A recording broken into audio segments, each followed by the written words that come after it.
अगर पेरेंट्स के बाद हमारी जिंदगी में कोई इंपॉर्टेंट होता है तो वो हैं doctors, guardians of our well-being, heroes who heal and the compassionate beings who dedicate their lives to the service of others. Doctors के सम्मान में 1 जुलाई को डॉक्टर्स डे मनाया जाता है।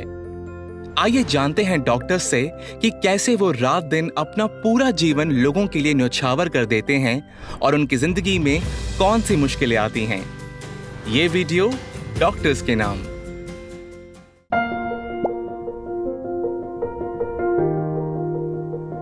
मैं समझती हूँ कि कोई भी इंसान गॉड नहीं हो सकता। भगवान भगवान है और इंसान इंसान है। मुझे मालूम है कि मैं एक मनुष्य हूँ और मुझे मेरी लिमिट्स या लिमिटेशंस पता है और मैं इस दायरे में रह के ही काम करता हूँ। I feel very odd when somebody tries to touch my feet or compares me to God. Although people think that it gives you that feel of sense of pride, but actually it is a huge sense of responsibility which people give you and they expect miracles from you. हमें ऐसा लगता है कि जैसे हमारी जिम्मेदारी बहुत ज़्यादा बढ़ गई। I definitely have one 5-year-old girl who comes to see me with her mother who repeatedly tells me she's alive today only because of us and she attributes that credit to us. So that sort of a feeling is really overwhelming. ये मुझे प्रेरित करता है कि मैं बहुत अच्छी तरह से और काम करूं ताकि मैं और पेशेंट्स की जिंदगियों को अच्छा कर सकूं या उनकी पीड़ा को मिटा सकूं। ना सिर्फ डॉक्टर बल्कि उनके केयर गिवर, उनके घर वाले जैसे बन जाते हैं और वो हमसे बहुत कुछ एक्सपेक्ट करते हैं जो हम फुलफिल करने की कोशिश करते हैं। मुझे खुशी है कि भगवान ने मुझे ये निमित्त दिया है कि मैं इस दुनिया में आके कुछ अच्छा काम करूं जिससे लोगों का भला हो, अच्छा हो और सबको अच्छी हेल्थ मिले। It makes us feel good when people compare, but we will request please don't.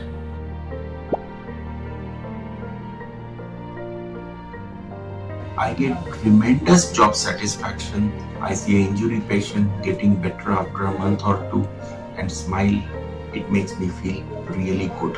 आप ना सिर्फ पेशेंट्स को ठीक कर रहे हो बल्कि आपको एक सेटिस्फैक्शन मिलता है, आपको एक इनर पीस मिलता है जब आप किसी सीरियस और क्रिटिकली इन पेशेंट्स को ट्रीट करते हैं।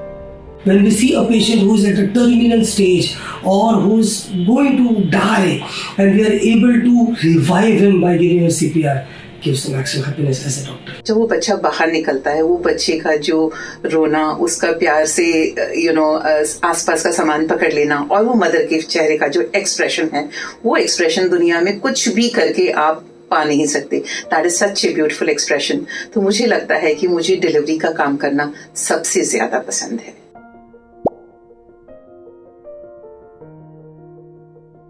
If somebody says there is no challenges, that's not true.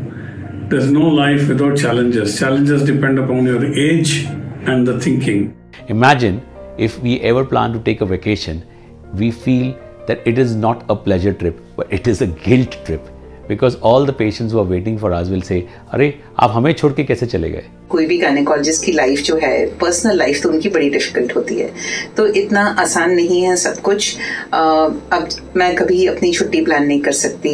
अगर मुझे कोई मूवी जाना है तो मुझे अक्सर मूवी के बीच में से आना पड़ जाता है। हम कोई शादी या कोई फंक्शन अटेंड नहीं कर सकते, ना हम कॉन्फ्रेंस में जाना भी बहुत मुश्किल होता है। तो आप ये समझिए कि हमारी लाइफ में कुछ भी प्लान ढंग से नहीं हो सकता। I still remember one instance when we planned that we'll go out for it was a Sunday afternoon and we all planned to go to a national park and we were just driving and we just hardly went 5 minutes away from the hospital and immediately we got a call. I got a call from my sister that there is a emergency and a patient is coming with liver pains and then I had to just take a reverse. My son told there are so many hospitals, why she wants to come to this hospital, who was just a 6-year-old. He doesn't understand that doctor patient first.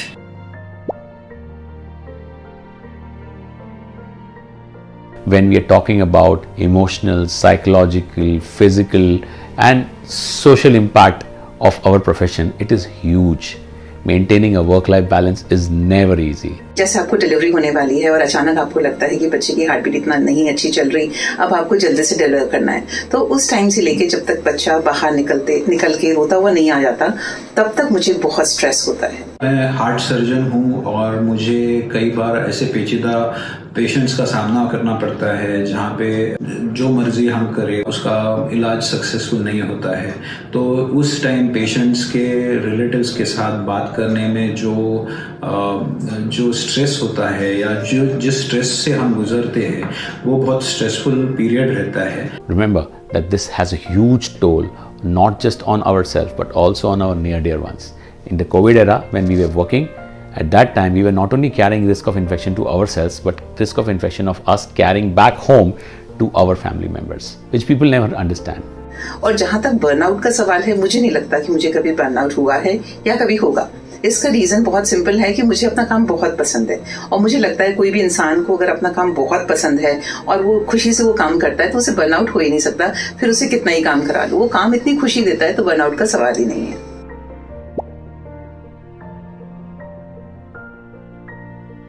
I feel this is a very important profession. I'm very happy that I am a doctor, that I have power to make a diseased person disease-free. This profession is very important for me. I don't think I can think of anything else other than being a pediatrician. I enjoy what I do. एक example बताती हूँ। 2007 में हम India लौटे थे और उसके बाद मुझे लगा चलो कुछ महीने आराम करते हैं। बहुत साल अच्छे जम के काम किया है दिन रात। तो एक महीने में ही मुझे समझ आ गया कि जब तक मैं पेशेंट से कांटेक्ट में नहीं रहती हूँ तब तक मैं बहुत अनईजी और इनकम्प्लीट फील करती हूँ। तो मुझे लगता है कि मुझे अपना प्रोफेशन, अपनी जिंदगी जितना प्यारा है, मैं काम करती आई हूँ, करती रहूंगी। I can never imagine any other profession other than being a doctor. It's like being my second self. That is what I am, that is what I will be, and that is what all the doctors are passionate about to be.